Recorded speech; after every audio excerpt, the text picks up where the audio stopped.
These days, when people ask me if I have any siblings, I just say no. But I used to, just for a while. Tommy was my little brother, and by the time he was 3, we were best buddies. I remember how we used to wake up at about 5 a.m. on Saturdays to watch cartoons, and kick up a hell of a ruckus until Mom and Dad booted us out of the house. Then we'd go play on our swing set, or maybe try to skip stones at the creek, or just run around. But he got sick that next fall. It wasn't anything too bad, just a common cold. Or so we thought. My parents didn't really do anything about it, they just figured they'd let it run its course.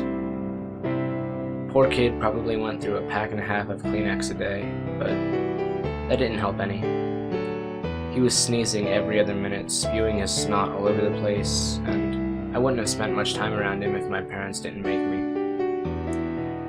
That's how we ended up in the garage that day.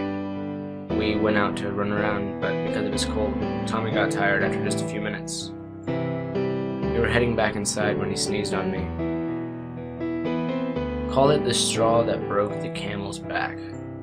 All of a sudden, he started yelling about his cold and how gross it was to sneeze on everything and everyone. He sneezed on me again, and that's when he really lost it.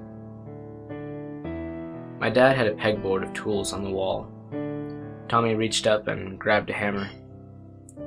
Then he hit himself in the face with it for a good 4 or 5 times. Smack, smack, smack, smack, until he was down. Then he hit himself again, and again, and again. Smack, smack, smack, crunch. I think I was in shock until then. I literally couldn't believe what had just happened.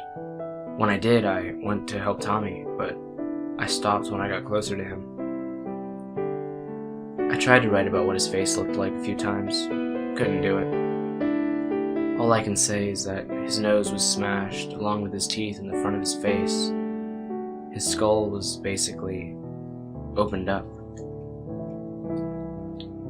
But something was moving there.